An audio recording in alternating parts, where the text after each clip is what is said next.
Hey guys, those back pages here. Thanks for tuning in. I hope you're well. Yes, that is a warning before you. Warning, collectibles were harmed in the filming of this video. Viewer discretion is advised. I'm going to talk a little bit about how I got where I am with grading, with collecting slabs, and why. Alright, let's get started. Many years ago, many years ago, I had taken a break from collecting, and after my retirement coming back, there was a young Mets prospect by the name of David Wright, who I had high hopes for the future, so I decided, hey, I'm going to hit eBay, pick up some of his stuff before it explodes. So what I'm using here is a current day card just to show what I'm talking about. So let's pretend this is a David Wright rookie. So I went to eBay and I would pick these up, and they would come in. You know, let's imagine this is centered. I just grabbed the comment. You know, it was listed on eBay. The seller said, "Hey, yeah, this card's mint. You know, go ahead, bid away, bid accordingly." Blah blah blah. So I win it and be excited. I'd win it for $2, $3, $4. And it would come in and like, all right, I win the auction, and you pay, and then you wait for the card to arrive, and you're excited. It's like, oh man, I'm really excited. And then it came in, you opened it, you're excited, you opened it, and then you looked at it, and you're like, is that a line right there? Is that corner dented in? What's going on with that corner? The guy told me it was mint. There's a crease in it, look. There's a crease in it. But you look at the listing, it looks fine. And then the seller told me, oh, it's mint. There's nothing wrong with it. It's good. So you write him a letter. You contact him through eBay. You write him, email him. He says, okay, well, I said it was mint, so go ahead and send it back, and I'll refund your money. So I send it back, and I have to pay for shipping to send it back because, this was a long time ago before eBay would side with all buyers, and you would just print it out. But anyway, getting past the point. So I would send it back, get my money back, have no card. Go out, buy another one. You see a listing. You ask the eBay seller, hey, is this mint? Yes, it's mint.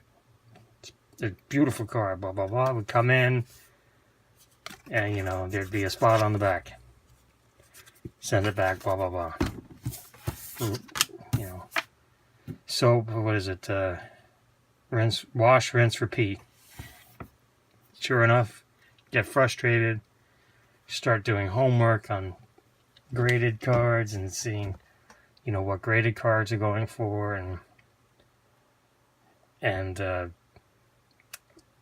graded cards are not flawless. They're not without, doubt, without, their own downsides and such. But basically, so you're paying for the third party opinion, and to use it, for cards example, I picked this up earlier this month, and it's a 9. I paid $48 for it. Raws go for about 50 last I checked. 10s go for 200 on the low side. So we'll just say 200. So this was 50 and 10s were 200. So as a collector, I want the card. So I go ahead and pick up the 9, which for most untrained eyes are not going to know the difference between a 9 and a 10. So now I have the card, and I can use the additional funds that would have been required for a 10 to pick something else up, like a Soto 9, instead of a 10. So, there's that. I said it in the last video. Low grade, low copy is better than no copy. Alright, so that's for cards. That's the basic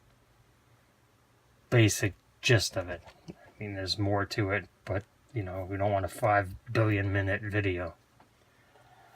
So let's say, alright, I got some mail today, which I'll just show off because it's really, I remember these from when I was a kid. It's Secret Wars number 10.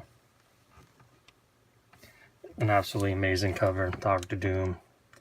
Mike Zeck did this. Dr. Doom being shredded and ripped up, and it's just an awesome looking comic cover. The same seller had reasonable shipping rates. We can discuss that at another time, but he also had a copy up for auction of number 1. So I do own a number 1. I'm fortunate enough to have a 9/8. But for $4.25, I will add a raw copy. So this was $4.25. This was $1.99. Considering I wanted this, I haven't owned one of these since 1984. I went ahead and bought those. I'm using another comic just for the purposes of this video. Let's say you're a big Avengers fan. You go ahead and, you know, in 1991, you were young and you remember, picking up this issue, number 337. You remember, the vivid cover. You remember all this anyway. So you hop on eBay and you want to relive your childhood and you pick this up and you're excited and it comes in the mail. You know, the seller just listed it as Avengers 337. You know, the spine looks good. I mean, blah, blah, blah. It looks presentable for what you want. You paid a little bit more than you wanted to, just hypothetically. So then it came in the mail and you're excited to see it. You take it out to look at it. Man, that looks good. Looks good. Looks good. You start looking through it. Hey, wait a minute.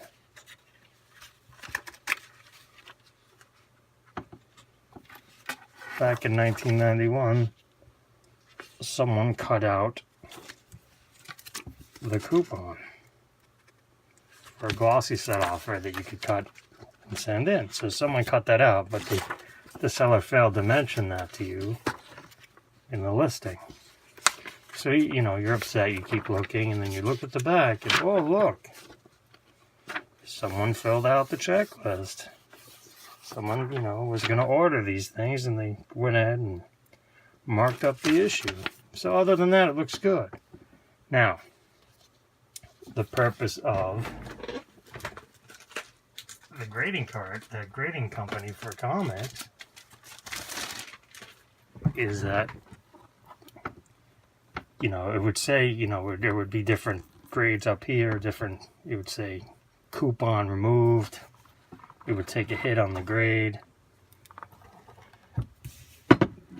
This flip for the comics would let you know, and the grade would be accordingly. Now, what the comic people do, and my comic knowledge for grading is very minimal, so, take that for what it's worth, but they literally go over each page to make sure, each page is there. Each page doesn't have any writing on it. There's no coupons or pages missing, because there'll be, if there's, if there's, a tear in the comic, you're gonna hit the grade for that. It won't show on the cover, if there's a whole page missing. It's in the middle of the story, so it would tell you, it would go over it, and it would tell you page such, so these don't even have any numbers, but page such and such is missing, story incomplete. Now, all these things really apply to the old books, to the vintage books, but again, you get the gist of it. There's a lot more that goes into the comic grading than the card grading. Sure, cards, front, back, centering, edges, surface, blah, blah, blah. But there's a lot more. They do page quality, like the Star Wars has been given an off-white to white pages. So they actually, they examined, this would be a white pages. Actually, a very nice page book. I mean, the pages are white.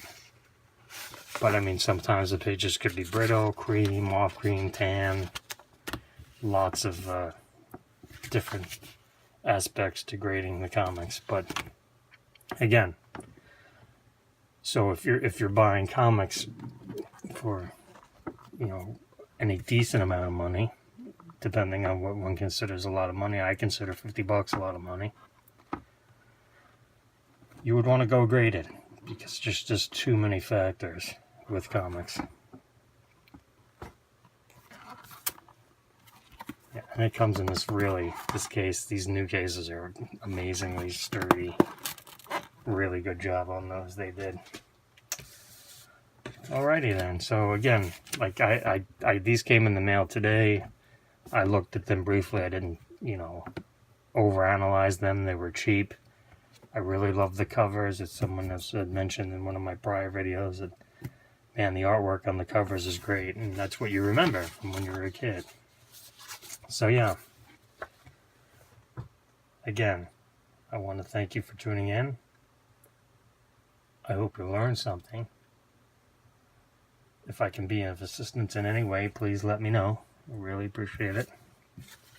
I appreciate you. I appreciate your knowledge. Share your knowledge. Keep learning. Always learning. And keep collecting.